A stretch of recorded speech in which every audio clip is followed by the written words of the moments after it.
یا ایہا الذین آمنو، اے ایمان والو، آمنو باللہ ورسولہ، اللہ اور اس کے رسول پر ایمان لے آؤ۔ مفسرین نے اس کا ترجمہ اتقوا سے کیا ہے۔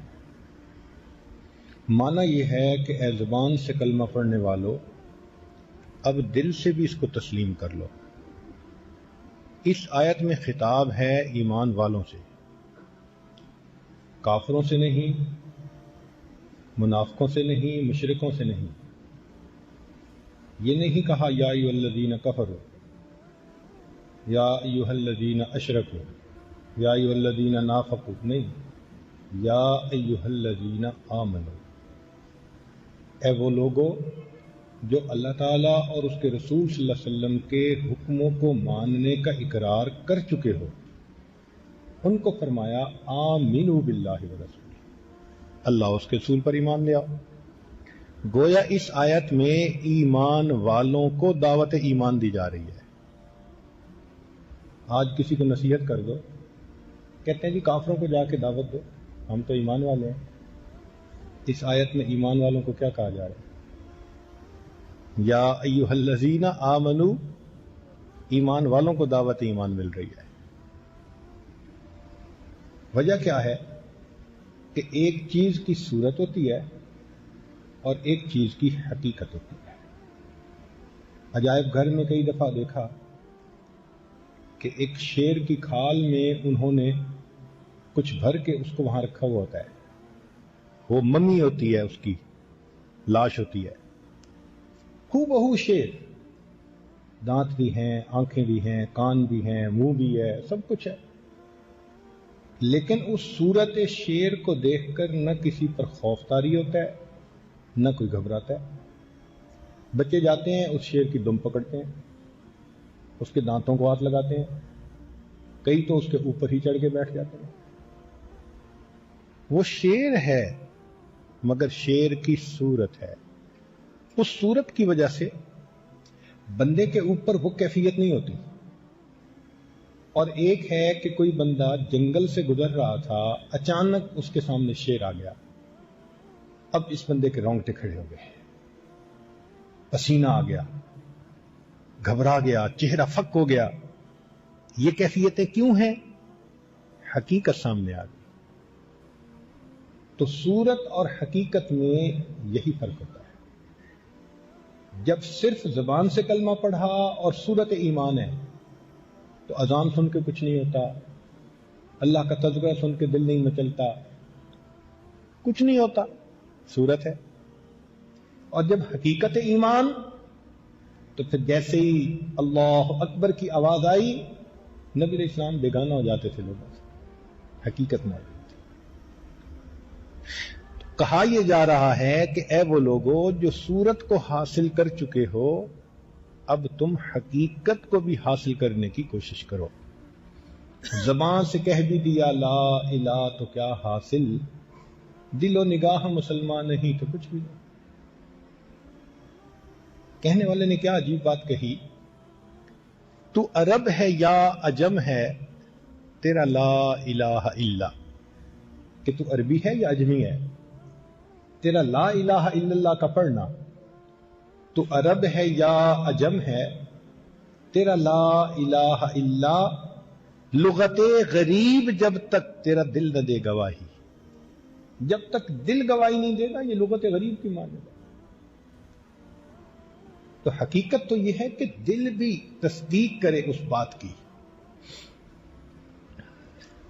اصطلاحی الفاظ میں ایمان کہتے ہیں کہ نبی علیہ الصلوۃ والسلام جو اللہ رب العزت کی طرف سے لے کر آئے اس کو سچ سمجھ کر تسلیم کر لینا، اس کو ایمان کہتے ہیں۔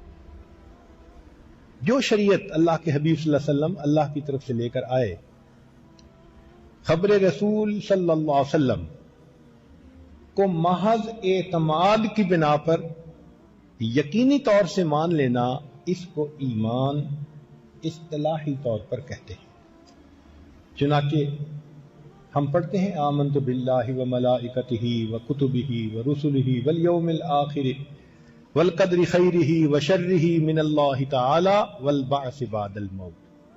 تو جس نے سچ سمجھ کر یہ الفاظ پڑھ لیے وہ اصطلاحاً ایمان والا بن گیا، وہ ایمان والوں کے زمرے میں شامل ہو گیا. اب تھوڑی سی اس کی تفصیل بھی سن لیجیے کہ مسلمان جب یوں کہتا ہے کہ میں اللہ پر ایمان لایا تو المسلم یؤمن باللہ تعالی بمعنی انہ یصدق بوجود الرب تبارک و تعالی، یعنی وہ تصدیق کرتا ہے کہ میں اللہ تعالیٰ کے وجود کو مانتا ہوں. وَأَنَّهُ عَزَّ وَجَلَّ فاطر السماوات والارض عالم الغیب والشہادہ رب کل شیء وملیکہ. ترجمہ کرنے کی تو ضرورت ہی نہیں ہے، اتنا آسان ہے، طلباء علماء ہی ہیں سارے. لا الہ الا ہو ولا رب غیرہ وَأَنَّهُ جَلَّ وَعَلَا مَوْصُوفٌ بِكُلِّ کمال، اللہ تعالیٰ ہر کمال سے موصوف، منزہ عن کل نقص، وَيُؤْمِنُ كَذَلِكَ بِرُبُوبِيَّةِ لِجَمِيعِ الْعَالَمِينَ كَمَا أَنَّهُ يُؤْمِنُ بِأُلُوهِيَّةِ اللَّهِ تَعَالَى لِجَمِيعِ الْأَوَّلِينَ وَالْآخِرِينَ وَأَنَّهُ لَا إِلَٰهَ غَيْرُهُ وَلَا مَعْبُودَ بِحَقِّ سِوَاهُ، اس کے سوا کوئی معبود نہیں. یہ ہم تسلیم کرتے ہیں جب ہم اللہ پر ایمان لاتے ہیں. اب رہ گئی بات وَيُؤْمِنُ الْمُسْلِمُ بِمَلَائِكَةِ اللَّهِ تَعَالَى، تو اس میں ہم یہ مانتے ہیں کہ انہم خلق من اشرف خلقہ وعباد مکرمون من عبادہ خلقہم من نور، اللہ نے فرشتوں کو نور سے پیدا کیا. کما خلق الانسان من صلصال کالفخار وخلق الجان من مارج من نار وانہ تعالی وکلہم بوظائف، اور اللہ تعالیٰ نے فرشتوں کو مختلف ڈیوٹیاں سونپی ہوئی ہیں. فمنہم الحافظ علی العباد، ان میں سے بعض ہیں جو انسان کے اوپر کرامن کاتبین عمل لکھنے کے لیے متعین ہیں، حفاظت کرنے پر متعین ہیں. ومنہم المؤکلون بالجنت ونعیمها، بعض جنت اور اس کی نعمتوں کے ریسپانسبل ہیں. ومنہم المسبحون اللیل والنہار لا یفترون، اور بعض ایسے ہیں جو دن رات اللہ کی تسبیح کرتے ہیں، ان کے لیے افطار نہیں ہے، ہر وقت اللہ کی تسبیح بیان کر رہے ہیں. وَأَنَّهُ تَعَالَى فَاضَلَ بَيْنَهُمْ، اللہ نے ان میں درجات بنائے ہیں. فَمِنْهُمُ الْمَلَائِكَةُ الْمُقَرَّبُونَ، ان میں سے ملائکہ مقربون بھی ہیں، کجبریل و میکائیل و اسرافیل ومنہم دون ذالک. تو ہم فرشتوں پر ایمان لاتے ہوئے یہ مانتے ہیں. پھر ہم ایمان لاتے ہیں کتابوں کے اوپر، اور جتنے بھی انبیاء پر کتابیں نازل ہوئیں یا صحائف نازل ہوئے سب کو مانتے ہیں، مگر 4 کتابیں ہیں: القرآن الکریم المنزل علی نبینا محمد صلی اللہ علیہ وسلم، والتوراۃ المنزلۃ علی نبی اللہ موسیٰ علیہ السلام، والزبور المنزل علی نبی اللہ داود علیہ الصلاۃ والسلام، والانجیل المنزل علی عبد اللہ ورسولہ عیسیٰ علیہ الصلاۃ والسلام. لیکن ان 4 کتابوں میں القرآن هو اعظم هذه الكتب والمهيمن عليها والناسخ لجميع شرائعها واحکامها. قرآن مجید نے پہلے والی تمام کتابوں کے احکام کو منسوخ کر دیا، یہ ناسخ بن کر آئی، اور جو شریعت لائی وہ ہمیشہ کے لیے اب قیامت تک باقی رہے گی. پھر ہم جب رسالت پر ایمان لاتے ہیں تو یؤمن المسلم بان اللہ تعالی قد اصطفى من الناس رسلا واوحی الیہم بشرعہ، اللہ تعالیٰ نے اپنے برگزیدہ بندوں میں سے انبیاء کو بھیجا، یہ اللہ کے چنے ہوئے بندے تھے، یہ چوزن پیپل تھے، اللہ تعالیٰ کے چنے ہوئے بندے. وآہد الیہم بابلاغہ لقطع حجت الناس علیہ، اور ان کو بھیجا کہ میرے پیغام کو لوگوں تک پہنچاؤ تاکہ قیامت کے دن ان کے اوپر حجت قائم ہو سکے. یہ کہہ ہی نہ سکے ہمیں تو کوئی ڈرانے والا نہیں آیا تھا، ما جاءنا نذیر، یہ بہانہ نہ بنا سکیں. اللہ نے اپنے انبیاء کو بھیجا، وَأَرْسَلَهُمْ بِالْبَيِّنَاتِ وَالْهُدَى وَأَيَّدَهُمْ بِالْمُعْجِزَاتِ لِيُخْرِجُ النَّاسَ مِنَ الظُّلُمَاتِ إِلَى النُّورِ. چنانچہ پھر مومن ایمان لے آتا ہے قیامت کے دن کے اوپر. وَيُؤْمِنُ الْمُسْلِمُ بِأَنَّ لِهَذِهِ الْحَيَاةِ الدُّنْيَا سَاعَةً أَخِيرَةً تَنْتَهِي فِيهَا. اس دنیا کی ایک آخری دن ہے جب اس دنیا کو ختم کر دیا جائے گا. وَيَوْمًا آخِرَ لَيْسَ بَعْدَهُ مِنْ يَوْمٍ، اور ایسا دن اس کے بعد پھر اور کوئی دن نہیں ہے. تَأْتِي الْحَيَاةُ الثَّانِيَةُ فِي الدَّارِ الْآخِرَةِ. چنانچہ ہم قیامت کے دن پر ایمان رکھتے ہیں. اس دن وزن ہوگا اعمال کا، پل صراط سے گزرنا ہوگا. کچھ لوگ جنت میں جائیں گے اور کچھ لوگ جہنم میں جائیں گے. فَمِنْهُمْ شَقِيٌّ وَسَعِيدٌ.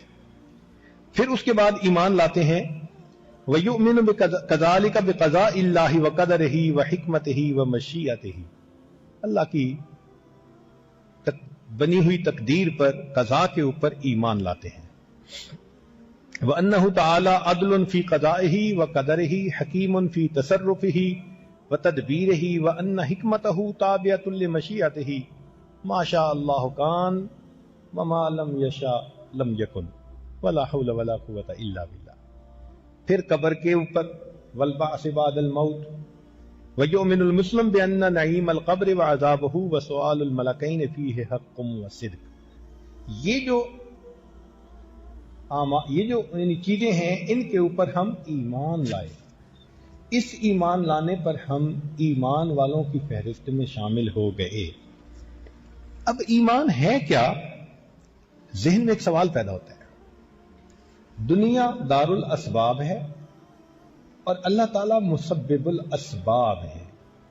اس کی حقیقت کو یوں سمجھنا چاہیے کہ جیسے آج کل کے زمانے میں ریموٹ کنٹرول چیزیں ہوتی ہیں. چیز کہیں چل رہی ہوتی ہے، چلانے والا کہیں ہوتا ہے. اس سے اس دنیا کے نظام کا سمجھنا بہت آسان کہ یہ دنیا کا نظام جو چل رہا ہے اس کا چلانے والا اس کائنات کا پروردگار ہے.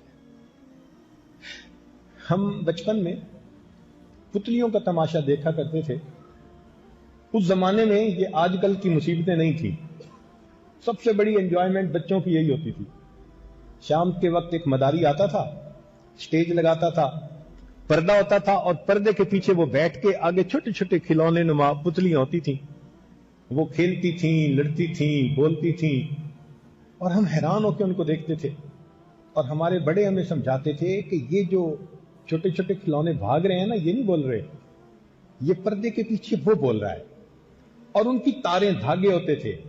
وہ جس کو ہلاتا تھا وہ ہلنے لگ جاتی تھی، جس کو روکتا تھا وہ رک جاتی تھی. یہ پتلیوں کا تماشا تھا.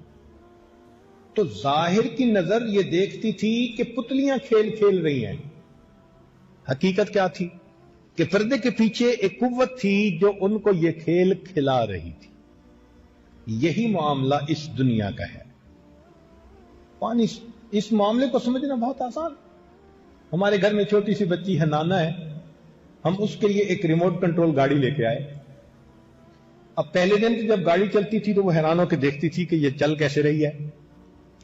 لیکن جب اس نے اپنے ابو کو دیکھا کہ ہاتھ میں کچھ پکڑا ہوا ہے اور ان کی انگلیاں ہلتی ہیں تو گاڑی بھی ہلتی ہے، انگلیاں بند، وہ سمجھ گئی. اتنی چھوٹی سی بچی، اس نے ایک دن میں سمجھ لیا کہ گاڑی خود نہیں چل رہی، اس کا چلانے والا کوئی اور ہے. یہی ایمان ہے. ہم اتنے بڑے ہو کر کائنات کی اس حقیقت کو نہیں سمجھ پا رہے. چنانچہ ظاہر میں نظر آتے ہیں کہ یہ چیزیں ساری کی ساری یہاں پر عمل کر رہی ہیں. حقیقت یہ ہے کہ اللہ کی مرضی اور منشا یہاں چل رہی. یہ دنیا برتنوں کی، یہ اسباب جو ہے نا، یہ برتنوں کی مانند ہے. اللہ جس چیز میں چاہتے ہیں نفع ڈال دیتے ہیں بندے کے لیے، جس میں چاہتے ہیں بندے کے لیے نقصان ڈال دیتے ہیں. چیزیں اپنے اثرات کی خود مالک نہیں ہیں، یہ اللہ کی منشا ہے. تو سمجھدار آدمی جانتا ہے. ایک آدمی دیہاتی شہر میں آیا، اس نے بیسن کے اوپر ٹوٹی لگی دیکھی. جب کھولی تو پانی آنے لگ گیا. اس نے سوچا بھئی دیہات میں پانی کی تکلیف ہوتی ہے، میں ٹوٹی خرید کے لے جاؤں. وہ بازار سے ٹوٹی خرید کے لے گیا، جا کے دیوار پر لگا دی. اب جب کھولتا تھا تو پانی نہیں آتا. تو کسی سمجھدار نے بتایا کہ اللہ کے بندے، ظاہر میں ٹوٹی پانی دے رہی تھی، پیچھے اس کے پمپ ہوتا ہے. تو بالکل یہی کہ ہماری ظاہر کی آنکھ سمجھتی ہے کہ یہ ٹوٹیاں پانی دے رہی ہیں دنیا میں، حقیقت میں اس کے پیچھے اللہ کی قدرت ہوتی ہے جو اس پورے کے پورے نظام کو چلا رہی ہوتی ہے. اسی لیے آخرت کے دن کو، قیامت کو اگر ہم آج تسلیم کر لیں گے تو یہ ہماری خوش نصیبی، اور جو نہیں کرے گا تو وہ بد نصیب انسان ہے. اس کی مثال ایسے ہے کہ ایک مرغی کا انڈا ہے اور اس میں بچہ بالکل تیار ہو چکا ہے، نکلنے کے قریب ہے. اب اس بچے کو اگر کوئی بتائے کہ جناب تم ان قریب ایک ایسی دنیا میں جاؤ گے، 6 فٹ کا انسان ہوگا اور 25-30 فٹ کے درخت ہوں گے اور 50-50 منزلہ بلڈنگ ہوں گی، گھر ہوں گے، مکان ہوں گے، پہاڑ ہوں گے، دریا ہوں گے، اور وہ مرغی کا بچہ کہے کہ اچھا میں ذرا دیکھتا ہوں یہ چیزیں کہاں ہیں، تو انڈے کے اندر رہتے ہوئے تو سمجھ میں نہیں آتی. اب انڈے سے جیسے ہی باہر نکلے گا، آنکھ سے دیکھے گا سب کچھ کہ نہیں دیکھے گا؟ سب کچھ نظر آ جائے گا. ہم اس وقت زمین اور آسمان کے انڈے میں بند ہیں، نہ جنت نظر آئے گی نہ جہنم نظر آئے گی. مگر اللہ کے پیارے حبیب صلی اللہ علیہ وسلم جو جنت اور جہنم کو دیکھ کر تشریف لائے، انہوں نے بتا دیا. ہم مان لیں گے تو ہماری خوش نصیبی، جو ماننے والے ہیں ان کی خوش نصیبی، اور جو نہیں مانیں گے جب اس دنیا کے انڈے سے باہر نکلیں گے تو مان لیں گے. فرعون نے مرتے ہوئے نہیں کہا تھا آمنت برب موسیٰ و ہارون؟ تو بڑے بڑے فرائض بھی مان لیتے ہیں موت کے وقت میں، مگر اس وقت کا ماننا کام نہیں آتا. خوش نصیبی یہ ہے کہ آج اس کو مانے. اس کی ایک اور مثال سن لیجیے. ایک مچھلی پانی میں تیر رہی تھی، اس نے گوشت کا ٹکڑا لٹکتا ہوا دیکھا، جی چاہا کہ میں کھا لوں. تو ساتھ اس کی بڑی مچھلی تھی، اس نے کہا خبردار اگر اس نے گوشت کے ٹکڑے کو کھایا. کیوں نہ کھاؤں؟ اس نے کہا کہ اس ٹکڑے کے ساتھ ایک لوہے کا بنی ہوئی سوئی ہے، جیسے تم کھاؤ گی نا تو وہ کانٹا تمہارے حلق میں اٹک جائے گا، اور اس کے پیچھے دھاگا ہے، اور دھاگے کے پیچھے ایک فشر مین ہے، وہ پھر تمہیں کھینچے گا، اور جب تمہیں پکڑے گا تم پانی کے بعد مر جاؤ گی. وہ گھر لے کے جائے گا، بیوی کو کہے گا مچھلی پکڑ کے لایا، وہ پھر چھری پکڑے گی اور تمہارے چھوٹے چھوٹے ٹکڑے کرے گی، اور پھر تمہیں نمک مرچ لگا کے رکھے گی، اور جب اچھی طرح نمک مرچ اندر اتر جائے گا تو پھر تمہیں ابلتے تیل میں ڈالے گی، کباب بنائے گی. پھر کباب بنا کے وہ دسترخوان بچھائے گی، سارے گھر والوں کو بلائے گی، آج مچھلی پکی ہے. لوگ آئیں گے اور تمہارا ایک ایک بوٹی کا حصہ وہ منہ میں ڈالیں گے اور 32 دانتوں میں چبا کے کھائیں گے. یہ ساری کہانی سن کے وہ چھوٹی مچھلی کہنے لگی اچھا میں دیکھتی ہوں. اب وہ پورے دریا میں اگر چکر لگائے، اس کو وہ شکار کرنے والا نظر آ سکتا ہے، اس کی بیوی نظر آ سکتی ہے، نمک مرچ نظر آتا ہے، ابلتا تیل نظر آتا ہے، کچھ نظر نہیں آتا. ماننے پہ منحصر ہے. مان لے گی اور بچ جائے گی تو فائدے میں رہے گی، اور اگر نہیں مانے گی تو جیسے ہی اس کو منہ لگائے گی اور کانٹا اس کے اٹکے گا تو باقی مناظر تو خود بخود دیکھے گی نا. وہ یہی انسان کا معاملہ ہے کہ نبی علیہ الصلوۃ والسلام نے آ کر بتا دیا کہ لوگوں، اللہ رب العزت نے ہمیں کچھ وقت کے لیے دنیا میں بھیجا ہے، یہاں پر ہم ہمیشہ رہنے نہیں آئے، یہ دارالامتحان ہے. نیکی کرو تاکہ جنت ٹھکانہ بنے، برائی کرو گے تو جہنم میں جاؤ گے. اب جو مان لے گا وہ خوش نصیب انسان، اور جو نہیں مانے گا تو جیسے ہی موت کا وقت آئے گا اس وقت آنکھیں کھل جائیں گی. اس کو ایمان کہتے ہیں. تو ہم دل میں یہ تسلیم کریں کہ یہ نظام اللہ کی منشا سے چل رہا ہے، چیزوں میں نفع اور نقصان اللہ تعالی ڈال دیتے ہیں. جو نیک بنتا ہے اللہ ماحول اس کے موافق بنا دیتے ہیں، جو برا بنتا ہے اللہ ماحول اس کے مخالف بنا دیتے ہیں. ماحول کو بنانا، چیزوں میں سے نفع اور نقصان کا نکالنا، یہ اللہ کے اختیار میں. ہمارا مشاہدہ ہے، دودھ پیتا ہے ایک بندہ اور موٹا ہو جاتا ہے، پہلوان صاحب. وہی دودھ پیتا ہے ایک بندہ اور فوڈ پوائزننگ ہو کے اس بندے کی ڈیتھ ہو جاتی ہے. تو اسی دودھ سے زندگی ملی اور اسی دودھ سے بندے کو موت ملی. تو یہ تو برتن ہے نا، جس کے اندر اللہ نے چاہا تو زندگی ڈال دی اور چاہا تو موت ڈال دی. یہی حقیقت سمجھ میں آ جائے. اس کی دلیل قرآن عظیم الشان میں سے. حضرت موسیٰ علیہ السلام جب اللہ تعالیٰ کے ملاقات کے لیے کوہتور پر گئے تھے تو وہاں پوچھا گیا وما تلک بیمینک یا موسیٰ، اے موسیٰ علیہ السلام آپ کے ہاتھ میں کیا ہے؟ تو حضرت موسیٰ علیہ السلام نے فرمایا ہی عصای، یہ میرا عصا ہے، لاٹھی ہے. پھر اس کے فائدے بتائے، اتوکا علیہا واہش بہا علی غنمی ولی فیہا معارب اخرى، میرے بڑے فائدے ہیں. یعنی موسیٰ علیہ السلام یہ کہنا چاہتے تھے یہ بڑے فائدے کی چیز ہے. اللہ تعالیٰ نے فرمایا القھا یا موسیٰ، اے موسیٰ علیہ السلام اسے ڈال دو نیچے. جب نیچے ڈالا فاذا ہی حیۃ تسعی، دوڑنے والا اژدہا. فاوجس فی نفسہ خیفۃ موسیٰ، موسیٰ علیہ السلام گھبرا گئے، ڈر گئے.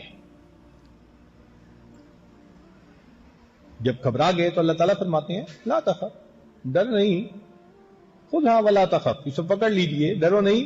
سنعیدھا سیرتھا الاولی، ہم اسے دوبارہ وہی سیرت عطا کر دیں گے. ہاتھ لگانے سے وہ پھر لاٹھی بن گئی. اب یہاں کوئی کرتب دکھانا مقصد نہیں تھا، صرف ایک لیسن دینا مقصد تھا. لیسن کا کیا مقصد تھا؟ لیسن کا مقصد یہ تھا کہ اے میرے پیارے نبی علیہ السلام، آپ جس چیز کو فرما رہے ہیں کہ یہ بڑے فائدے کی ہے، ہمارے حکم پر آپ نے اس کو زمین پر ڈالا، وہ دیکھو کتنے نقصان والی بن گئی. اور جس کو آپ نقصان والی سمجھ کے اتنا ڈر رہے ہیں، ہمارے حکم سے آپ نے اس کو ہاتھ لگایا، وہ پھر فائدے والی بن گئی. تو درس دینا یہ تھا، سبق یہ سکھانا تھا کہ چیزوں میں نفع اور نقصان ان کا ذاتی نہیں ہوتا. ہم چاہتے ہیں تو چیزوں میں نفع ڈال دیتے ہیں، ہم چاہتے ہیں چیزوں میں نقصان ڈال دیتے ہیں. ہم عزت کے نقشوں سے ذلت نکال دیتے ہیں اور ذلت کے نقشوں سے عزت نکال دیتے ہیں. اس کو ایمان کہتے ہیں کہ یہ بات سمجھ میں آ جائے. چنانچہ سیدنا موسیٰ علیہ السلام بیمار ہوئے تو ان کو فرمان ہوا کہ جائیے فلاں درخت کے پتے کھا لیجئے. استعمال کر لیے، شفا ہوئی. پھر کافی عرصے کے بعد دوبارہ پھر وہی بیماری ہوئی. اب جا کے جب پتے استعمال کیے تو فائدہ نہیں. تو عرض کیا یا اللہ، پتے تو کھا لیے، فائدہ نہیں ہو رہا. فرمایا میرے پیارے کلیم، ان پتوں میں نقص جو ہے نا شفا نہیں تھی، وہ تو ہم نے اس وقت ان پتوں میں شفا رکھ دی تھی. اور واقعی ایسا ہوتا ہے، اللہ تعالی شفا رکھ دیتے ہیں. تو یہ ایمان کہلاتا ہے کہ انسان چیزوں پر یقین کرنے کی بجائے اپنے پروردگار پر یقین کرے. وہ چاہے تو نفع رکھ دے، وہ چاہے تو نقصان. ایک آدمی نے کمرہ کھولا، آگے سانپ کھڑا تھا جیسے کاٹنے کے لیے تیار. اس نے ڈر کے مارے دروازہ وہیں بند کر دیا. 1 منٹ کے بعد اس کمرے کی چھت نیچے آ گری. اللہ نے سانپ کو ذریعہ بنایا اس کی زندگی کے بچنے کا. اگر سانپ نہ ہوتا سامنے، کمرے کے اندر جاتا، اوپر سے چھت گرتی تو مر جاتا. اللہ نے سانپ کو ذریعہ بنا دیا. برات جا رہی ہے، ایک آدمی نیچے کہنے لگا بڑی گرمی ہے، میں چھت پہ بیٹھتا ہوں. لو جی، وہ بس کی چھت پہ بیٹھ گیا.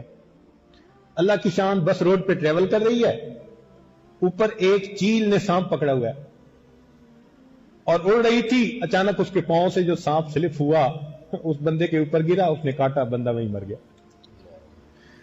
ادھر اس بندے کے لیے سانپ موت کا سبب بن رہا ہے، ادھر اس بندے کے لیے سانپ زندگی کا سبب بن رہا ہے۔ یہ اسباب ہیں، اللہ انہی کے ذریعے سے زندگی دے سکتے ہیں، انہی کے ذریعے سے انسان کو موت دے سکتے ہیں۔ یہ برتن ہیں، برتنوں کی مانند ہے۔ ایک مرتبہ ہمیں عجیب تجربہ ہوا، ہمارے یہاں مہد کے بچے کچھ کھیتی باڑی کرتے ہیں، تو کوئی 8 ایکڑ کا رقبہ تھا اندازاً، سوچا ہم اس میں نا کھیرا لگاتے ہیں، کیوکمبر لگاتے ہیں، مگر اس میں 6 ایکڑ تو زمین بالکل تیار اور 2 ایکڑ زمین پر چاول لگے ہوئے تھے، منجی لگی ہوئی تھی، اور اس کے کاٹنے میں دیر ہو گئی تو اس میں پانی کھڑا کرنا پڑتا ہے، اب وہ خشکی نہیں ہو رہی، تو 6 ایکڑ کے اوپر ہم نے کھیرا لگا دیا۔ 2 ایکڑ کو دیکھتے تو دل دکھتا کہ یہ فصل تو لیٹ ہو گئی، دعائیں روز مانگتے کہ یہ پانی خشک ہو جائے، پانی اپنے حساب سے خشک ہوتا ہے۔ اب جو 6 ایکڑ کی فصل تھی وہ نکلنی بھی شروع ہو گئی، اور وہ جو 2 ایکڑ تھی وہ ابھی خشک ہی نہیں ہو رہی کہ اس میں بیج ڈال سکیں۔ ہمارے بچے کہنے لگے جی 6 ایکڑ لگانا تھا تو وہ تو 4 ہی ایکڑ لگا، 2 ایکڑ تو نہ بن سکے، پانی کھڑا ہے۔ ہم نے کہا اللہ کو منظور۔ لو جی، جو کھیرا نکل پڑا، جرمینیٹ کر گیا، اس نے بڑھنا شروع کر دیا۔ جب کوئی مہینہ 20 دن گزر گئے تو جو پانی والی زمین تھی نا، اس کا پانی بھی آہستہ آہستہ خشک ہوتے ہوتے وہ تروتر والی کنڈیشن پر آ گئی۔ انہوں نے ادھر بھی بیج ڈال دیا، اب وہ بیج جرمینیٹ ہو تو گیا لیکن بڑھ نہیں رہا تھا۔ یہ جو 4 یا 6 ایکڑ ساتھ تھے وہ پھل لینے کو آ گیا، اور جو ادھر والے 2 ایکڑ تھے وہ بڑھ ہی نہیں رہتے، چھوٹے چھوٹے۔ سب بچے سمجھنے لگے کہ اب یہ جو 2 ایکڑ ہیں یہ پھل ہمارا ضائع، فصل ضائع۔ میں نے ان کو بٹھا کے کہا کہ دیکھو، ہم مکلف ہیں کوشش کرنے کے، معاملات اللہ کے اختیار میں ہیں۔ تو ان کے سر پہ جو پریشر تھا نا وہ ختم ہو گیا، ریلیکس ہو گئے۔ مگر اللہ کی عجیب شان دیکھو کہ جب ہمارے یہ 4-6 ایکڑ والا کھیرا تیار ہوا نا تو مارکیٹ کے اندر جو پرائس تھی وہ ڈاؤن ٹو ارتھ۔ اتنی فصل نکل رہی ہے مگر پیسہ ہی نہیں مل رہا، پوری بوری 100 روپے کی، 100 روپیہ بوری، اللہ اکبر۔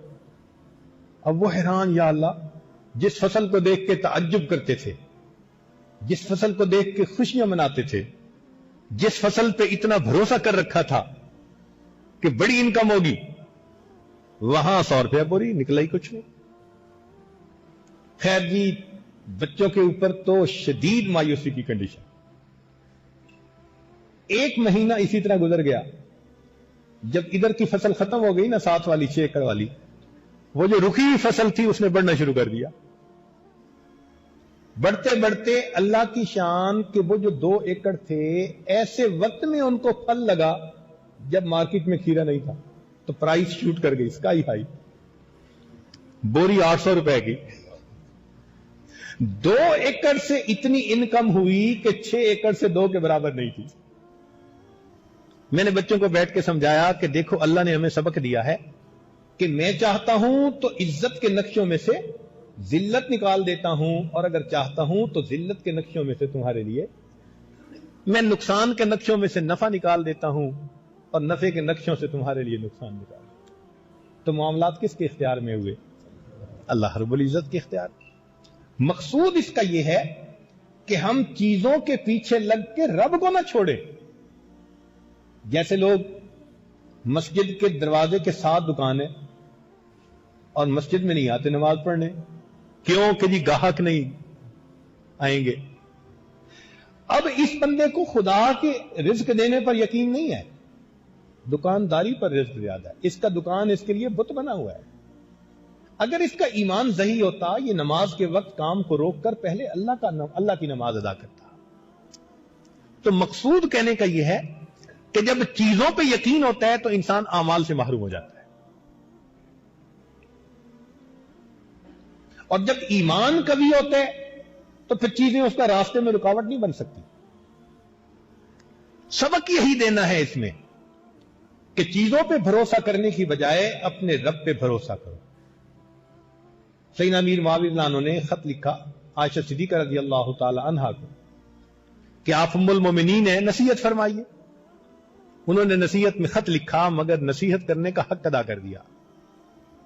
فرمایا کہ اگر تم اللہ کو راضی کرو گے تو جو بندے تم سے ناراض ہوں گے اللہ خود بخود ان کے دل میں تمہاری محبت ڈال دیں گے، اور اگر اللہ کو ناراض کر کے لوگوں کو خوش کرو گے اللہ ان لوگوں کے دلوں میں تمہاری نفرت ڈال دیں گے۔ تو اللہ کی کاسٹ پر بندوں کو تم راضی مت کرتے پھرو، ایمان کی اہمیت کو سمجھیں۔ ہر چیز کو چھوڑ سکتے ہیں، خدا کو نہیں چھوڑ سکتے، یہی ایمان ہے۔ آنکھ کچھ اور دیکھتی ہے، یہی تو مومن اور کافر کا فرق ہے۔ کافر کی زندگی مشاہدے کی زندگی، مومن کی زندگی ایمان کی زندگی، اس کو اللہ کے وعدوں پہ بھروسہ ہوتا ہے۔ کافر کو اگر سود ملتا ہے تو وہ خوش ہوتا ہے میرا پیسہ بڑھ گیا، مومن سمجھتا ہے کہ میں زکوٰۃ دے تو رہا ہوں لیکن یہ پیسہ جا نہیں رہا، اس کے بدلے پتہ نہیں کتنا آ رہا ہے۔ یہ مشاہدے کا اور غائب کا فرق ہوتا ہے۔ مومن کو یقین ہوتا ہے اللہ کے وعدوں پر، اس لیے کافر کی زندگی نظر کی زندگی اور مومن کی زندگی خبر کی زندگی۔ جب کسی پیشنٹ کو ہاسپٹل میں لے جاتے ہیں نا اور کہتے ہیں جی اس کو بخار ہے، تو وہ جو ڈاکٹر ہوتا ہے نا وہ اس کی مختلف وجوہات لکھ دیتا ہے۔ ان وجوہات کو کہتے ہیں ڈفرینشل ریزن۔ بھئی بخار ہے، وائرس سے بھی بخار ہو سکتا ہے، بیکٹیریا سے بھی بخار ہو سکتا ہے، ملیریا سے بھی بخار ہو سکتا ہے، مختلف ریزن ہو سکتی ہیں۔ اس کے بعد وہ کہتا ہے کہ ٹیسٹ کرو بخار ہے کیوں۔ جب بلڈ ٹیسٹ لیا جاتا ہے نا سب صحیح تشخیص ہوتی ہے، ڈائیگنوز ہوتا ہے کہ یہ تو ملیریا تھا، اس کو ڈیفینیٹ ریزن کہتے ہیں۔ تو گویا ریزن دو طرح کی ہوئی، ایک ڈفرینشل امکانی وجوہات اور ایک ڈیفینیٹ ریزن۔ نظر جو دیکھتی ہے نا وہ امکانات کو دیکھ رہی ہوتی ہے، اور دین جو بتا رہا ہوتا ہے وہ ڈیفینیٹ چیز کو بتا رہا ہے۔ یہی فرق ہے۔ اس لیے مشاہدے کی زندگی گزارنے والے موت کے وقت افسوس کر رہے ہوتے ہیں، اور ایمان کی زندگی گزارنے والے موت کے وقت کہتے ہیں فزت ورب الکعبہ، رب کعبہ کی قسم میں کامیاب ہو گیا۔ تو مومن اپنے دل کی آنکھ سے دیکھتا ہے کہ مجھے اعمال سے کامیابی نصیب ہوگی۔ مشاہدات کے تذکروں سے یقین بگڑتا ہے، غیب کے تذکروں سے یقین بنتا ہے۔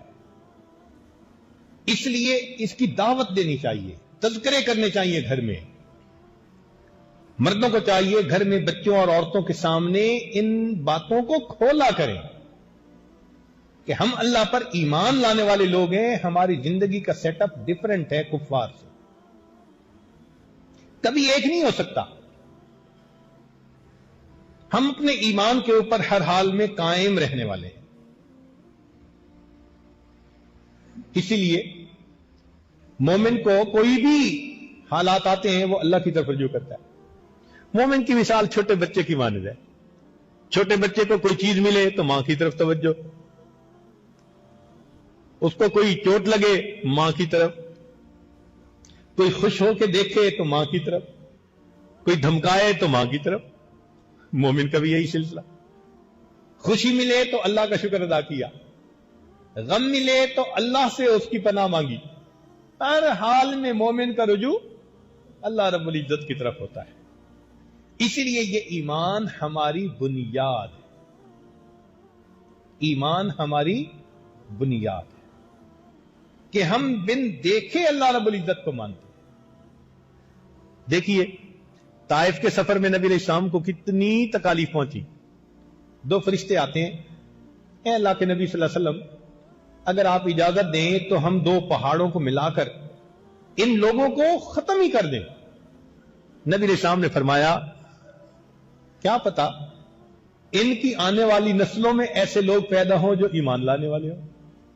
علماء نے لکھا ہے کہ وہ قبیلہ بنو ثقیف کے لوگ تھے, اور قبیلہ بنو ثقیف میں بعد میں محمد بن قاسم ثقفی پیدا ہوئے, اور ان کے ذریعے اللہ نے پاکستان اور ہندوستان کے لوگوں کو ایمان کی دولت سے نوازا.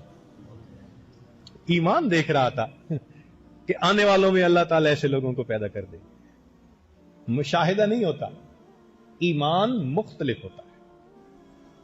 اسی لیے ایمان والے جب ذرا لائن سے ہٹنے کی کوشش کرتے ہیں نا تو اللہ تعالیٰ ذرا ان پر تنگی کے حالات بھیج دیتے, پھر اللہ کی طرف رجوع. آج دیکھو امتحان دیا ہوا نا تو بڑا رجوع اللہ رہتا ہے, یا اللہ سپلی نہ آ جائے. جو وہ طلباء اسکول کالج کے جو فرض نماز نہیں نہ پڑھتے, امتحان دینے کے بعد وہ تہجد کے بھی نفل پڑھ رہے ہوتے.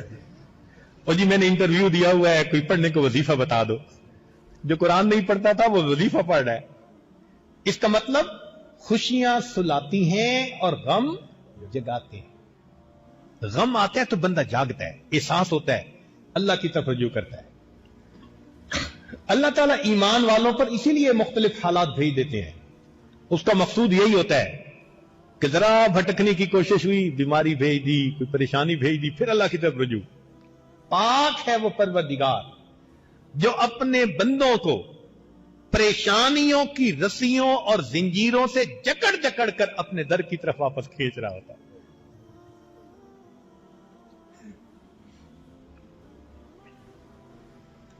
ایک عورت جیسے پریگننٹ ہوتی ہے تو اس کو قے آتی ہے. اب اس کی قے اس بات کی نشاندہی ہے کہ اس کے جسم میں کچھ بن رہا ہے. اسی طرح جب بندے کا ایمان بن رہا ہوتا ہے نا تو اس کے اوپر بھی حالات آتے ہیں. یہ تکالیف کا آنا, پریشانیوں کا آنا, مصیبت کا آنا, یہ اس بات کی دلیل ہوتی ہے وہ مالک درجے بڑھا رہا ہے, وہ دینا چاہتا ہے. مومن کو کبھی بھی مایوس نہیں ہونا چاہیے, بھائی اتنا سمجھ میں رکھنا چاہیے کہ مصیبت اللہ کی طرف سے ہے, اس کے ہٹانے کے لیے بھی رجوع اللہ کی طرف کرنا ہے. اس کو ہٹانے کے لیے مخلوق سے سہارے نہیں مانگنے, ان کے پیچھے نہیں بھاگنا, اللہ کی طرف بھاگنا ہے. کہتے ہیں نا کہ بنیاد جتنی مضبوط ہوگی عمارت اتنی اونچی ہوگی. تو بندے کا ایمان جتنا مضبوط ہوگا بندے کے اعمال اتنے بلند ہوں گے. تو ایمان کو مضبوط کرنے کی ضرورت ہے. ساور اللہ نے فرماتے تھے تعلمنا الایمان ثم تعلمنا القرآن. ہم نے پہلے ایمان سیکھا, اس کے بعد ہم نے قرآن سیکھا. تو ایمان سیکھنے کی چیز ہے, اور وہی سیکھنے کے لیے آپ یہاں آئے بیٹھے ہیں. یہاں آنے کا مقصود اور منشا ایمان کا سیکھنا, اس کا بڑھانا, ایمان پر چمک کا لانا. یہ قیمتی چیز ہے. اب یہاں سوال پیدا ہوتا ہے کہ ایمان سیکھنے کے ذرائع کیا ہیں, کیونکہ اہم چیز ہے اور اس کے بارے میں بتایا جا رہا ہے, تو امید ہے کہ آپ دل کے کانوں سے سنیں گے. ایمان سیکھنے کے 4 ذرائع ہیں. پہلا ذریعہ قدرت کی نشانیوں میں غور کرنا. یہ جو ہمارے ارد گرد ایک جہان پھیلا ہوا ہے, ذرا اس پر غور کریں, تمہیں اللہ کی نشانیاں نظر آئیں گی. اللہ تعالیٰ ارشاد فرماتے ہیں سنریہم آیاتنا فی الآفاق وفی انفسہم حتی یتبین لہم انہ الحق. ہم عنقریب ان کو اپنی نشانیاں دکھائیں گے، آفاق میں بھی یعنی باہر کے جہان میں بھی، وفی انفسہم اور ان کے اندر کا جہان من کی دنیا میں بھی، حتی یتبین لہم انہ الحق، حتیٰ کہ ان پر واضح ہو جائے گا، کھل جائے گا کہ حق کیا ہے۔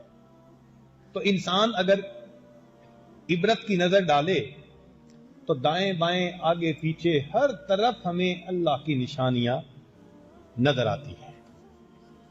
اسی کو کسی نے کہا، کوئی تو ہے جو نظام ہستی چلا رہا ہے وہی خدا ہے۔ کوئی تو ہے جو نظام ہستی چلا رہا ہے وہی خدا ہے، دکھائی بھی جو نہ دے نظر بھی جو آ رہا ہے وہی خدا ہے، نظر بھی رکھے سماعتیں بھی وہ جان لیتا ہے نیتیں بھی، جو خانہ لاشعور میں جگمگا رہا ہے وہی خدا ہے۔ تلاش اس کو نہ کر بتوں میں، تلاش اس کو نہ کر بتوں میں، وہ ہے بدلتی ہوئی رتوں میں، جو دن کو رات اور رات کو دن بنا رہا ہے وہی خدا ہے۔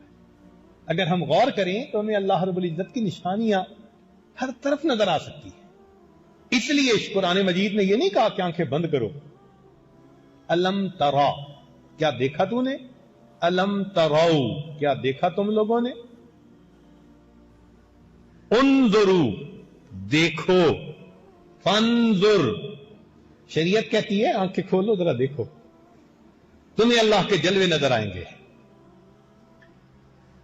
کہنے والے نے کیا عجیب بات کہی، چاند تاروں میں تو مرغزاروں میں تو اے خدایا، کس نے تیری حقیقت کو پایا، تو نے پتھر میں کیڑے کو پالا، خشک مٹی سے سبزہ نکالا، یہ تیرا ہے جہاں یہ زمین آسماں اے خدایا، کس نے تیری حقیقت کو پایا، تو نہاں تیرا جلوہ عیاں ہے، تیری ہستی کا مظہر جہاں ہے، پھول میں مثل بو چھپ کے بیٹھا ہے تو اے خدایا، کس نے تیری حقیقت کو پایا، بحر اسیاں سے مولا بچا لے، دل کی کشتی ہے تیرے حوالے، تو ہی غفار ہے تو ہی ستار ہے اے خدایا، کس نے تیری حقیقت کو پایا۔ تو یہ ایمان سیکھنے کا پہلا ذریعہ۔ اس لیے ابراہیم علیہ السلام کا واقعہ قرآن مجید میں ہے، ستاروں کو دیکھا تو کہا ھذا ربی، جب چاند نکل آیا تو فرمانے لگے کہ یہ ان سے بڑا، تو خدا تو بڑا ہی ہو سکتا ہے، ھذا ربی۔ پھر سورج نکل آیا، فلما رأى الشمس باذغة، جب چمکدار سورج کو دیکھا قال ھذا ربی ھذا اکبر، یہ ہے میرا رب، یہ بڑا ہے سب سے بڑا۔ فلما افلت، جب وہ بھی غروب ہو گیا کہنے لگے غروب ہونے والا خدا نہیں ہو سکتا۔ تو دیکھو قدرت کی نشانیوں پہ انسان غور کرے تو پہنچتا ہے کہ یہ چیزیں خدا نہیں، ان کا پیدا کرنے والا خدا ہے۔ دوسرا ذریعہ ایمان سیکھنے کا، انبیاء کرام کے واقعات۔ قرآن مجید میں انبیاء کرام کے واقعات اللہ رب العزت نے بیان فرمائے۔ ایک تو یہ تھا کہ ایمان والے ان واقعات سے سبق سیکھیں، اور ایک یہ تھا کہ اللہ کے پیارے حبیب صلی اللہ علیہ وسلم کو تسلی بھی ہو جائے، سکون ہو جائے دل کو، کیونکہ دل غمزدہ ہوتا تھا کفار کی باتوں سے۔ اللہ فرماتے ہیں وَكُلًّا نَقُصُّ عَلَيْكَ مِنْ أَنْبَاءِ الرُّسُلِ مَا نُثَبِّتُ بِهِ فُؤَادَكَ، اسی لیے ریفرنس دیا جاتا تھا اِنَّا أَوْحَيْنَا إِلَيْكَ كَمَا أَوْحَيْنَا إِلَى نُوحٍ وَالنَّبِيِّينَ مِن بَعْدِهِ، اے میرے محبوب ہم نے آپ کی طرف قرآن نازل کیا جیسا کہ ہم نے اپنے احکام نوح علیہ السلام پر نازل کیا۔ تو دیکھو پچھلا ریفرنس دیا گیا نا، فرمایا اِنَّا أَرْسَلْنَا إِلَيْكُمْ رَسُولًا شَاهِدًا عَلَيْكُمْ كَمَا أَرْسَلْنَا إِلَى فِرْعَوْنَ رَسُولًا، جیسے فرعون کی طرف موسیٰ علیہ السلام کو بھیجا، تمہاری طرف ہم نے ان کو بھیجا۔ تو پچھلے ریفرنس دیے سمجھانے کے لیے، دل کی تسلی کے لیے۔ چنانچہ آپ اگر غور کریں تو حضرت یوسف علیہ السلام کا واقعہ ہمارے سبق سیکھنے کے لیے کافی ہے۔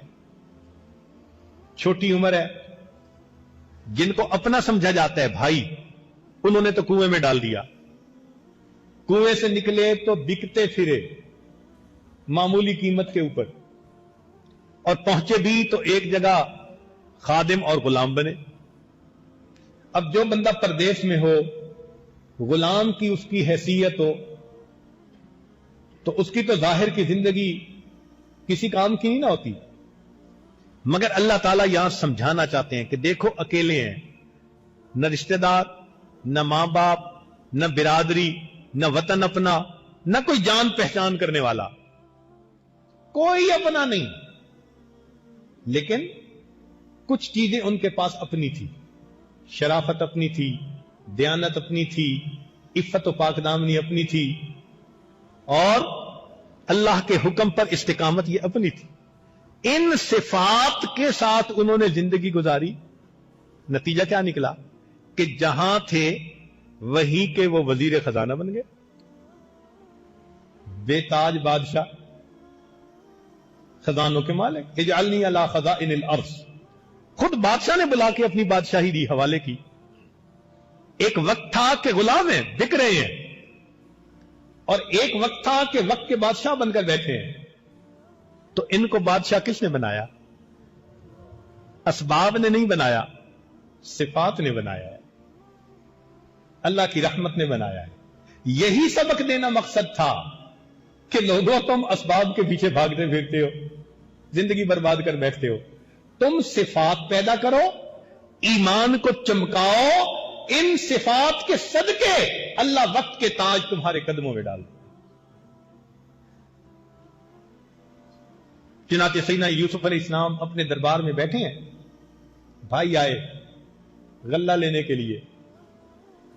جب وہ داخل ہوئے تو انہوں نے بادشاہ کو بیٹھے دیکھا تو وہ تو سمجھے عزیز مصر ہے، کہنے لگے یا ایھا العزیز، اے عزیز مصر، مسنا واہلنا الضر، ہمیں اور ہمارے اہل خانہ کو تنگ دستی نے بے حال کر دیا، وجئنا ببضاعۃ مزجاۃ فاوف لنا الکیل، اور ہم قیمت بھی اتنی لائے ہیں جو پوری نہیں، غلہ زیادہ چاہیے، قیمت تھوڑی ہے، وتصدق علینا، آپ ہمارے اوپر صدقہ خیرات کر دیں، ان اللہ یجزی المتصدقین، اللہ صدقہ دینے والوں کو جزا دیتا ہے۔ اب بھکاری کی طرح بھیک مانگ رہے تھے نا کہ ہمارے اوپر صدقہ خیرات کر دیں۔ حضرت یوسف علیہ السلام نے جب دیکھا نا کہ معاملہ جا رسید، کہ یہ بھی تو نبی زادے ہیں نا، ایک نبی کے بیٹے ہیں، اور یہ آج بھکاری بن کے کھڑے ہیں اور مجھے کہہ رہے ہیں وتصدق علینا، ہمارے اوپر صدقہ کر دیجئے۔ اس وقت یوسف علیہ السلام نے پوچھا ما فعلتم بیوسف، تم نے یوسف کے ساتھ کیا کیا تھا؟ ان کو رحم و گمان نہیں تھا۔ قالو، کہنے لگے اِنَّكَ لَأَنْتَ یوسف، آپ یوسف ہیں؟ قال انا یوسف، فرمایا ہاں میں یوسف ہوں، وہذا اخی، یہ میرا بھائی بنی امین ہے، قد من اللہ علینا، اللہ نے ہم پر احسان کیا، انہ من یتق ویصبر، جو تقوی اختیار کرتا ہے، اپنے اندر صبر و ضبط پیدا کرتا ہے، فإن اللہ لا یضیع اجر المحسنین، اللہ ایسے نیکوکاروں کے اجر کو ضائع نہیں فرمائے گا۔ سبق سکھا دیا کہ دیکھو اسباب کے پیچھے مت بھاگو، ایمان بناؤ، اعمال بناؤ، اعمال پر کامیابی ملے گی۔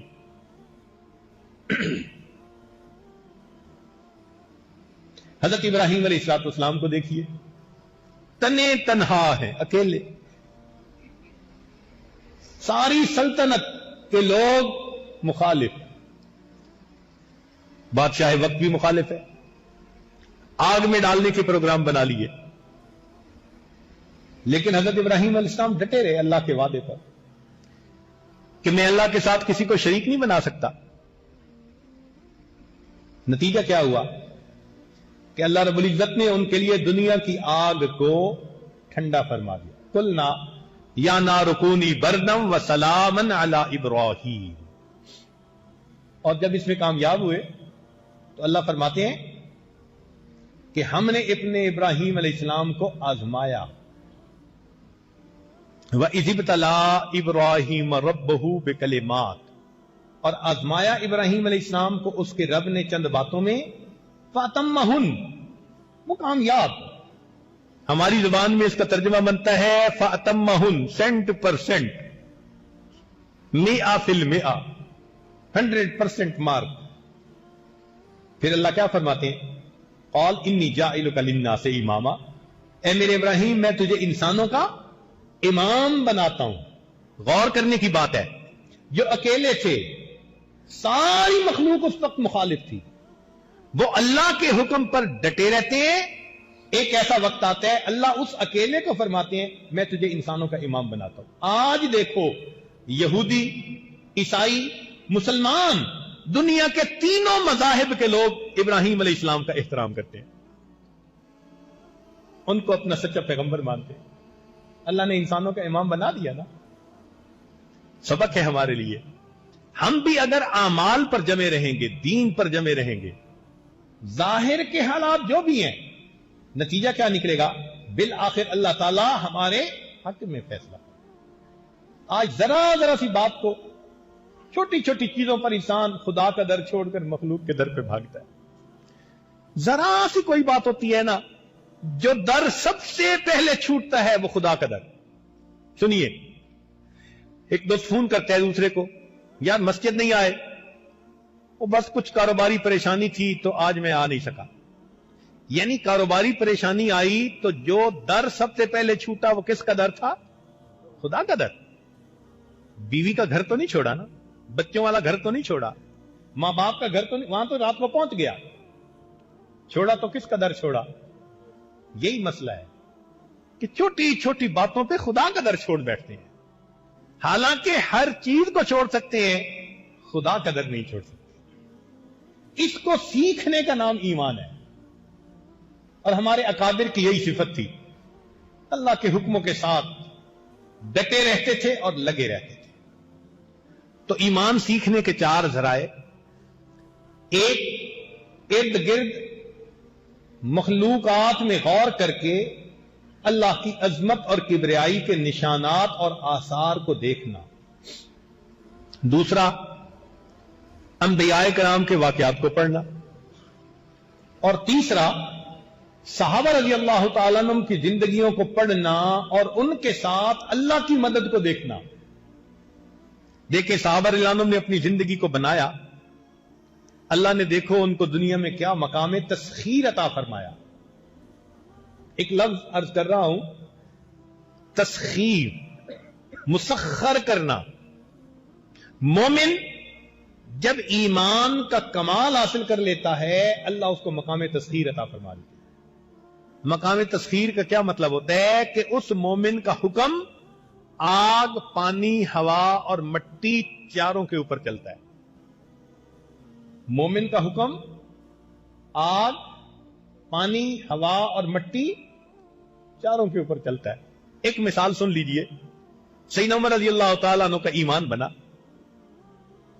پھر اللہ نے ان کو مقام تسخیر عطا کیا. حدیث پاک میں ہے ان کے دور خلافت میں ایک جگہ سے آگ نکلی اور مدینہ کی طرف بڑھنی شروع ہوئی. انہوں نے ایک صحابی کو فرمایا کہ جاؤ، تمیم دارمی رضی اللہ عنہ کو، اور اس آگ کو جہاں سے نکلی وہیں واپس لوٹا کے آؤ. ان کے حکم سے وہ صحابی جاتے ہیں اور اپنی چادر کو چھانٹا بنا لیا اور چھانٹے کی طرح آگ کو مار رہے ہیں. جس پہاڑ سے آگ نکلی تھی آگ وہیں واپس لوٹ جاتی ہے. آگ حکم مانتی ہے. عمر رضی اللہ عنہ کے زمانے میں زمین میں زلزلہ آتا ہے.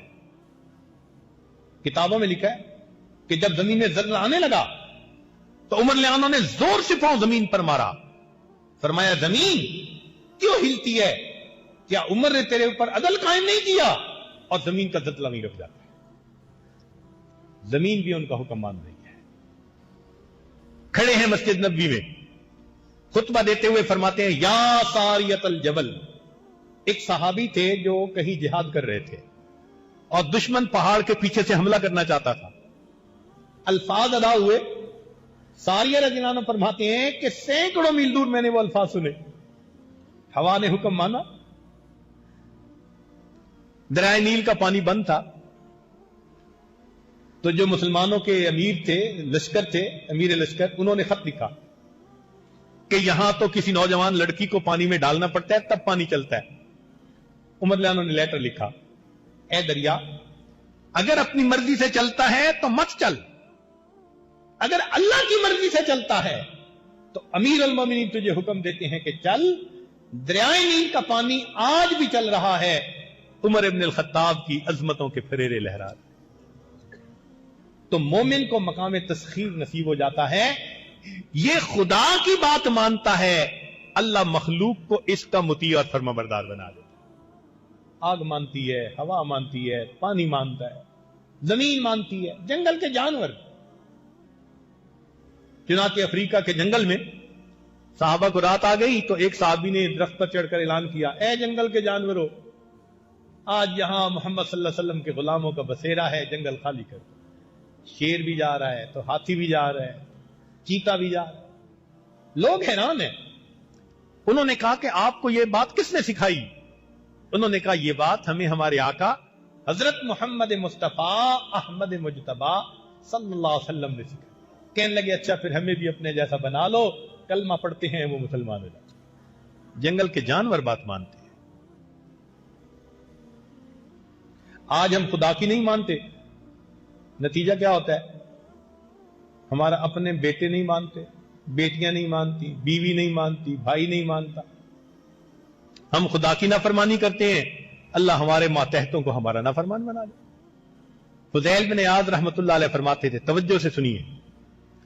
فضیل بن عیاض رحمۃ اللہ فرماتے تھے کہ اللہ کے حکم کے ماننے میں جب بھی مجھ سے کوتاہی ہوئی، میں نے دیکھا میرے ماتحتوں نے میرا حکم ماننے میں میری کوتاہی. کیوں شکوے کرتے ہیں کہ اولاد نیک نہیں بنی؟ اپنی زندگی ایسی ہوتی ہے. یہی ایمان کو سیکھنا ہے. ہم اگر اللہ کے در کو مضبوطی سے پکڑ لیں گے اور اللہ کے 100% فرما بردار بن جائیں گے، اللہ مخلوق کو ہمارا فرما بردار.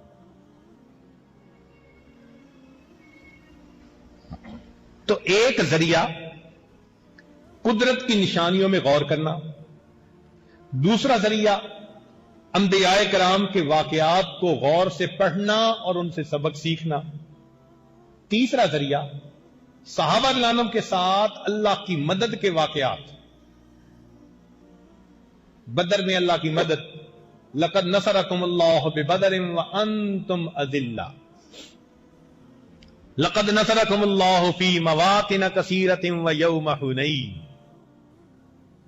حنین میں اللہ کی مدد آئی. تو ان واقعات کو پڑھنے سے انسان کا ایمان مضبوط ہو جاتا ہے.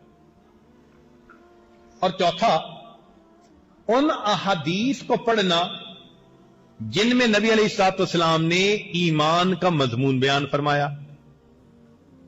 ان احادیث سے بھی انسان کا ایمان بڑھتا ہے. چنانچہ بہت سی احادیث ہیں، ان میں سے چند ایک احادیث جو ایمان سے متعلق ہیں وہ ذرا سن لیجئے. مضمون کی اہمیت ذہن میں رکھتے ہوئے توجہ سے امید ہے آپ حضرات بیٹھیں گے. جندب بن عبداللہ رضی اللہ عنہ فرماتے ہیں، کنا مع النبی ونحن غلمان حذاورا. غلمان غلام کی جمع، کہ ہم لڑکے تھے قریب البلوغ اور نبی علیہ السلام کی ہم صحبت میں بیٹھتے تھے. فتعلمنا الایمان قبل ان نتعلم القرآن. اللہ کے نبی نے قرآن سے پہلے ہمیں ایمان سکھایا.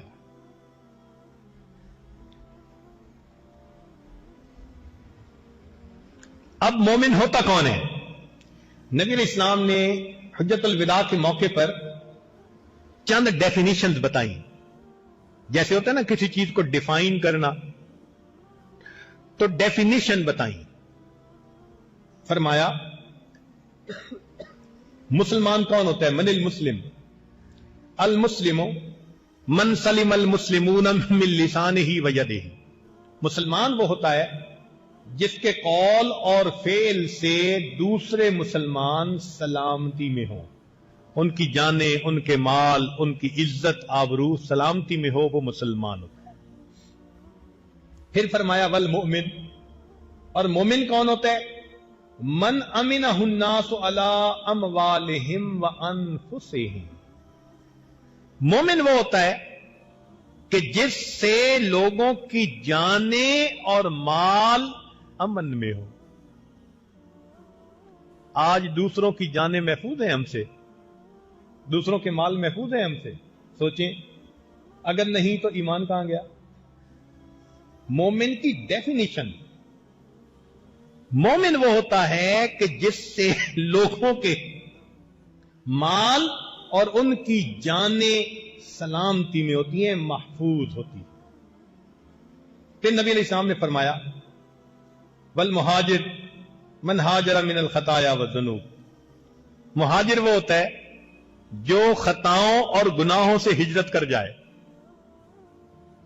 والمجاہد من جاہد نفسہ فی طاعت اللہ، اور مجاہد وہ ہوتا ہے جو اللہ کی اطاعت کے معاملے میں نفس کے خلاف مجاہدہ کرے۔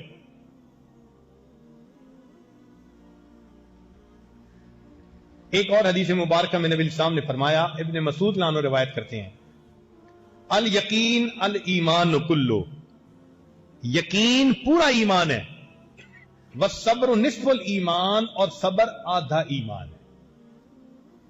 صبر آدھا ایمان اور یقین، یعنی بندے کا یقین پکا ہوتا ہے پھر اللہ کے وعدوں پر۔ ایک حدیث پاک میں نبی علیہ السلام نے فرمایا الایمان بضع وستون شعبہ والحیاء شعبۃ من الایمان،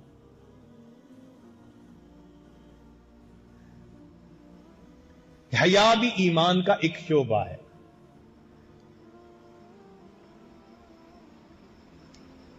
ایک حدیث پاک میں نبی علیہ السلام نے فرمایا الحیاء والایمان قرناء جمیعا، ایمان اور حیا یہ دونوں ساتھی ہیں۔ فَإِذَا رُفِعَ أَحَدُهُمَا رُفِعَ الْآخَرُ، ایک رخصت ہو جاتے ہیں تو دوسرا بھی رخصت ہو جاتا ہے۔ اس کا مطلب جس بندے سے حیا رخصت ہو گیا اس سے ایمان رخصت ہو گیا۔ مومن بے حیا نہیں ہو سکتا۔ اس لیے دین ایمان، یہ جو دین اسلام ہے نا، یہ حیا کا علمبردار، اور کفر بے حیائی کا علمبردار۔ یہی تو بنیادی فرق ہے۔ اسی کو تہذیبوں کا ٹکراؤ کہہ دو، جو مرضی کہو، ہم حیا کے امین ہیں، کفر بے حیائی کا پرچار کرتا ہے۔ نبی علیہ السلام نے دیکھا مر رسول اللہ صلی اللہ علیہ وسلم علی رجل من الانصار وهو یعظ اخاه فی الحیا، نبی علیہ السلام گزر رہے تھے، انصار کے ایک بندے کو دیکھا کہ اپنے بھائی کو حیا کی تلقین نصیحت کر رہا تھا۔ فقال رسول اللہ، نبی علیہ السلام نے ارشاد فرمایا دعہ، اس کو چھوڑ دو، فإن الحیاء من الایمان، حیا تو ایمان میں سے ہے۔ تو حیا کے بغیر تو کوئی بندہ مومن بن ہی نہیں سکتا۔ ایک اور روایت میں ابو ہریرہ فرماتے ہیں الحیاء من الایمان والایمان فی الجنہ، حیا ایمان میں سے ہے اور ایمان بندے کو جنت میں لے کے جائے گا۔ ایک اور حدیث پاک میں نبی علیہ السلام نے ارشاد فرمایا ثلاث من کن فیہ وجد حلاوۃ الایمان، تین صفتیں جس میں ہو وہ ایمان کی حلاوت پائے گا، ایمان کی لذت پائے گا۔ من کان اللہ ورسولہ احب الیہ مما سواہما، اللہ اور اس کے رسول اس کو دنیا کی باقی ہر چیز سے زیادہ محبوب ہو۔ ومن احب عبدا لا يحبہ الا للہ، اور اگر وہ کسی بندے سے محبت کرے تو اللہ ہی کے لیے محبت کرے۔ ومن یکرہ ان یعود فی الکفر، اور وہ بندہ کفر کی طرف لوٹنا ایسے محسوس کرے جیسے کہ آگ کے اندر ڈالا جانا اس کو محسوس ہوتا ہے۔ تین باتیں جس کے اندر ہوں گی اس کو ایمان کی حلاوت ملے گی۔ نبی علیہ السلام نے فرمایا ذاق طعم الایمان، اس بندے نے ایمان کی لذت کو چکھ لیا۔ من رضی باللہ ربا، جو اس بات پہ راضی ہو گیا کہ اللہ میرا رب ہے، وَبِمُحَمَّدٍ رَسُولًا، اور محمد صلی اللہ علیہ وسلم میرے رسول ہیں، جو اس بات پہ راضی ہو گیا اس نے ایمان کی حلاوت کو چکھ لیا۔ ایک اور حدیث پاک میں ہے ثلاث من جمعہن فقط جمع الایمان، جس بندے میں 3 صفتیں جمع ہو جائیں اس میں ایمان جمع ہو جاتا ہے۔ الانصاف من نفسک، ایک ہوتا ہے انصاف اپنی جی سے، یعنی اپنے من میں انصاف کرے وہ ہر ایک کے ساتھ۔ وبذل السلام للعالم، پورے جہان میں سلام کو پھیلائے۔ والانفاق من الاقتار، اور قحط کے وقت میں اللہ کے راستے میں خرچ کرے۔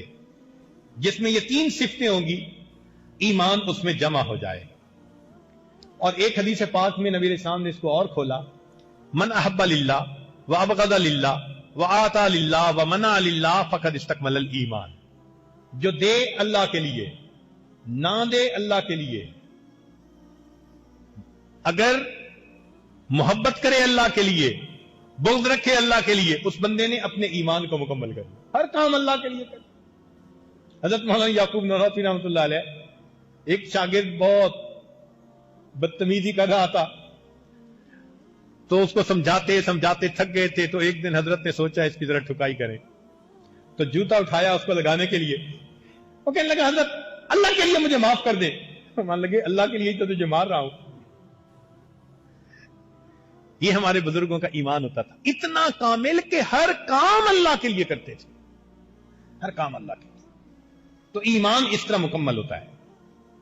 ابو ہریرہ رضی اللہ عنہ فرماتے ہیں اکمل المؤمنین ایمانا احسنہم خلقا، ایمان والوں میں سے سب سے کامل ایمان کا جس کے اخلاق اچھے ہوں، وخیارہم خیارہم لنسائہم، اور ان میں سے سب سے بہتر وہ ہیں جو اپنی بیویوں کے لیے بہتر ہیں۔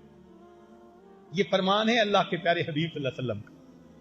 تو دوستوں میں اچھا بن کے رہنا، اس کو نہیں کسی نے پوچھنا، سب سے پہلی چیز پوچھیں گے گھر میں بیویوں سے سلوک کیسا تھا، اس لیے کہ اللہ تعالیٰ نے سفارش کی ہوئی ہے نا، وَعَاشِرُوهُنَّ بِالْمَعْرُوفِ، اپنی بیویوں کے ساتھ تم اچھے انداز سے زندگی گزارو۔ تو بندے نے جس کام کی سفارش کی ہو پھر پہلے اسی کے بارے میں پوچھتا ہے۔ اس لیے حدیث پاک میں آتا ہے کہ قیامت کے دن انسان کی نیکیوں میں سے سب سے پہلا عمل جو نام اعمال میں رکھا جائے گا نماز کے بعد حقوق العباد میں سے وہ بچوں کے نان نفقہ کو رکھا جائے گا۔ بیوی بچوں پہ کیا خرچ کرتا تھا، حقوق العباد میں سے سب سے پہلے اس کو دیکھیں گے، سب سے پہلے دیکھیں گے بیوی کے ساتھ کیسا تھا۔ آج باہر تو بہار ہوتی ہے اور گھر کے اندر ہر بندے کا موڈ بنا ہوتا ہے، الا ماشاء اللہ، کہتے ہیں حضرت پتہ نہیں گھر جاتی ہیں بس دماغ گرم رہتا ہے۔ اصل میں شیطان ہوتا ہے جو دماغ گرم کر دیتا ہے۔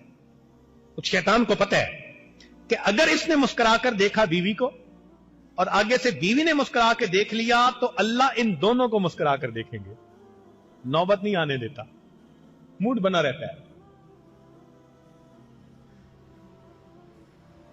تو توجہ کرنے کی ضرورت ہے کہ اللہ کے حبیب صلی اللہ علیہ وسلم فرما رہے ہیں خیارہم خیارہم لنسائہم، ان میں سے سب سے بہتر وہ ہیں جو اپنے بیوی بچوں کے لیے بہتر ہیں، عورتوں کے لیے بہتر ہیں۔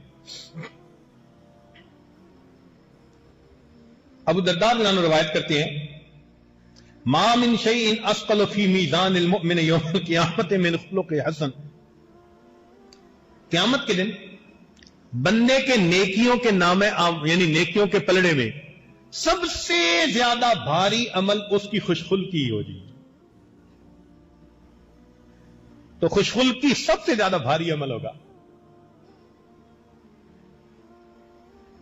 ابو ہریرہ رضی اللہ عنہ فرماتے ہیں لا یفرق مؤمن مؤمنۃ ان کرہ منہا خلقا رضی منہا آخر۔ سبحان اللہ، حضرت مرشد اعظم معلم اعظم حضرت محمد مصطفیٰ صلی اللہ علیہ وسلم نے طبیب تھے نا، کیا پیاری بات بتا دی۔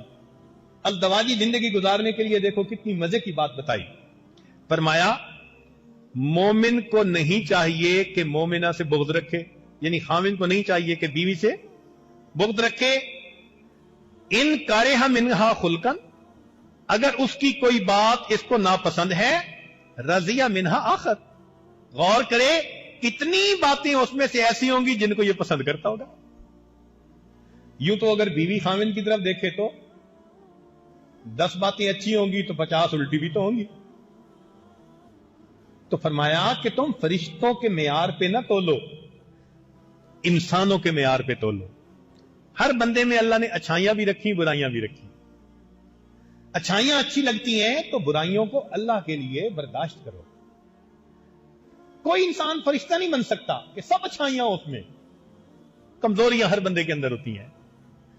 اب کسی کا اللہ تعالیٰ نے مزاج سخت بنا دیا، وہ جتنا نرم ہو جائے سختی تو پھر بھی نظر آئے گی. جس کا نرم بنا دیا وہ کتنا ہی سخت بن جائے پھر بھی نرمی ہوگی. فطرت ہے نا، فطر اللہ فطرت اللہ التی فطر الناس علیہا، اللہ نے فطرت پہ بنایا. مگر ہم نے دیکھا ہے کہ جو عورتیں ذرا طبیعت کی سخت ہوتی ہیں، گو سختی والی کمی ہوتی ہے، مگر دوسری طرف وہی عورتیں پاک دامن بھی ہوتی ہیں، عزت کی حفاظت بھی وہی کر سکتی ہیں. تو دیکھو کتنی خوبی بھی ہے اسی کی وجہ سے. نہ طبیعت میں یہ سختی ہوتی تو پتہ نہیں عزت کی حفاظت بھی نہ کر سکتی. تو کہیں نہ کہیں تو اس کا اچھا امپیکٹ بھی ہے نا. آخر طبیعت کے اندر اگر لیڈرشپ ہے تو پھر ادارے تو وہی چلا سکتا ہے نا، دوسرا بندہ تو نہیں چلا سکتا. کوئی اور بیوی ہوتی وہ تو مدرسے کی چپراسن بننے کے قابل ہوتی. آج اللہ نے ایسی بیوی دی جو مدرسے کی پرنسپل بنی ہوئی ہے. تو بھائی جب پرنسپل بنی ہے تو اب اس کی طبیعت کے اندر کچھ چیزیں ہوں گی جن کے ساتھ کمپرومائز کرنا ہوگا. یہی بیویوں کو چاہیے کہ خامدوں کے بارے میں سوچیں. تو یہ میاں بیوی کا معاملہ اس معاملے میں بہت اہم ہے کہ قیامت کے دن وہی اعلیٰ اچھا بندہ سمجھا جائے گا جو اپنی عورتوں کے لیے اچھا ہوگا. نبی علیہ السلام نے ارشاد فرمایا، نعمان بن بشیر رضی اللہ عنہ فرماتے ہیں، تر المؤمنین فی تراحمہم وتوادہم وتعاطفہم کمثل الجسد. تو دیکھے گا ایمان والوں کو اپنے رحم کے معاملے میں، محبت کے معاملے میں اور نرمی کے معاملے میں کمثل الجسد، ایک جسم کی مانند ہوتی ہے. اذا اشتکا عضو تداعى له سائر جسده بالسہر والحما. ایک عضو کو اگر تکلیف ہوتی ہے تمام جسم درد بھی محسوس کرتا ہے اور رات کو بھی جاگتا ہے. ایک جسم ہوتا ہے. کبھی ایسے ہوا کہ پاؤں پہ چوٹ لگی ہے اور آنکھیں کہیں میری پرابلم نہیں ہے، پاؤں کی پرابلم ہے، میں سو رہی ہوں؟ ایسا ہو ہی نہیں سکتا. ایک عضو کی تکلیف پورے جسم کی تکلیف، ایک عضو کی راحت پورے جسم کی راحت. تو ایمان والوں کی یہی مثال، ایک کا غم سارے ایمان والوں کا غم، ایک کی خوشی سارے ایمان والوں کی خوشی. چنانچہ ابی موسیٰ رضی اللہ عنہ فرماتے ہیں، المؤمن للمؤمن کالبنیان یشد بعدہ بعدا، کہ مومن اور مومن کی مثال دیوار کی طرح، اینٹ جیسے جڑتی ہے نا تو مضبوط دیوار بن جاتی ہے، ایسے ایمان والا ایمان والے کے ساتھ اکٹھا ہوتا ہے تو وہ مضبوط دیوار بن جاتا ہے.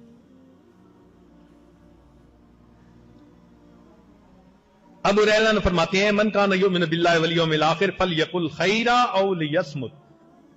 جو اللہ پر اور قیامت کے دن اللہ کے ساتھ ملنے پر یقین رکھتا ہے اس کو چاہیے کہ بولے تو اچھا بولے ورنہ چپ رہے. من کان یؤمن باللہ والیوم الآخر فلیکرم جارہ. جو اللہ پر اور قیامت کے دن اللہ کی ملاقات پر یقین کرتا ہے اس کو چاہیے پڑوسی کا اکرام کرے.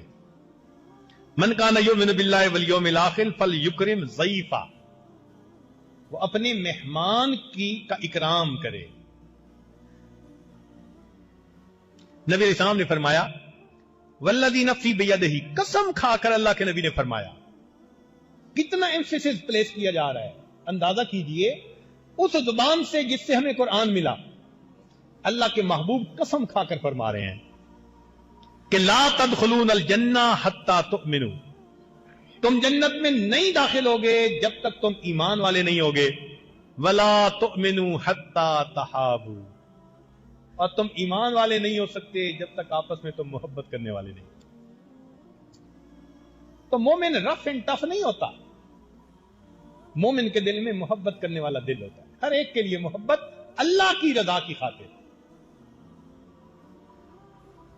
بعض لوگ ہوتے ہیں ہر وقت آنکھیں دوسروں کے چہروں پر پڑتی ہیں، ان کے عیب ڈھونڈتی ہیں، یہ بھی برا، یہ بھی برا، یہ بھی برا، اس سے بھی نفرت، اس سے بھی نفرت. وہ کدھر سے ایمان ہو گیا ان کے پاس؟ دلوں میں نفرتیں جس کی ہوں تو ایمان تو رخصت ہو جاتا ہے.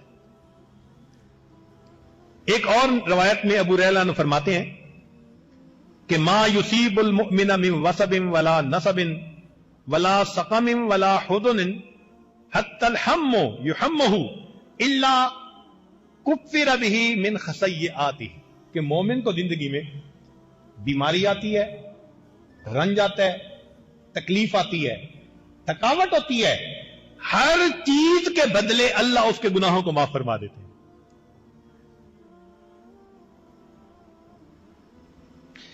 اللہ اکبر کبیرہ. نبی علیہ السلام نے فرمایا من صام رمضان ایمانا و احتسابا غفر له ما تقدم من ذنبه، کہ جس نے روزے رکھے ایمان اور احتساب کے ساتھ اللہ اس کے پچھلے سب گناہوں کو معاف کر دیتا ہے. من قام لیلۃ القدر ایمانا و احتسابا غفر له ما تقدم من ذنبه، جو لیلۃ القدر میں کھڑا ہوا اللہ کی عبادت کے لیے اس کے پچھلے سب گناہوں کو معاف کر دیا.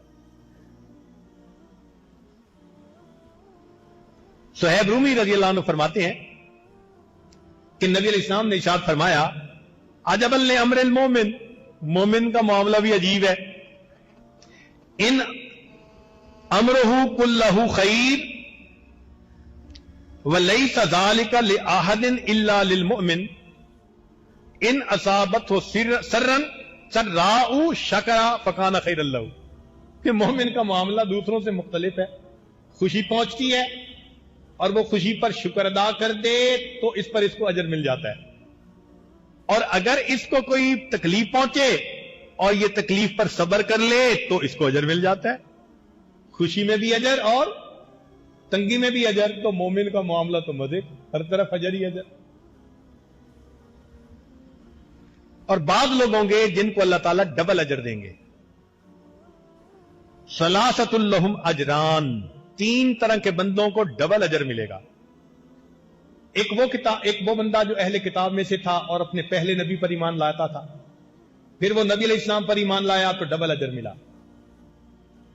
والعبد المملوک اذا ادى حق اللہ وحق موالی، اور ایک غلام مالک کا بھی حق ادا کرتا ہے، مالک الملک کا بھی حق ادا کرتا ہے، اس کو بھی ڈبل اجر.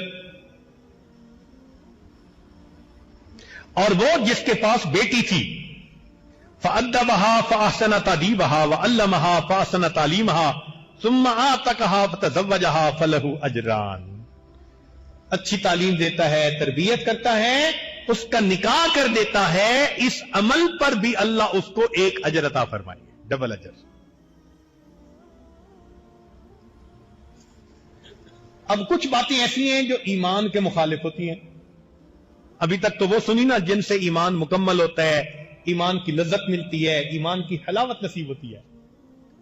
تو وہ باتیں بھی تو معلوم ہونی چاہیے نا جو ایمان کے منافی ہیں. نبی علیہ السلام نے فرمایا لیس المؤمن بالطعان، مومن تانے دینے والا نہیں ہوتا.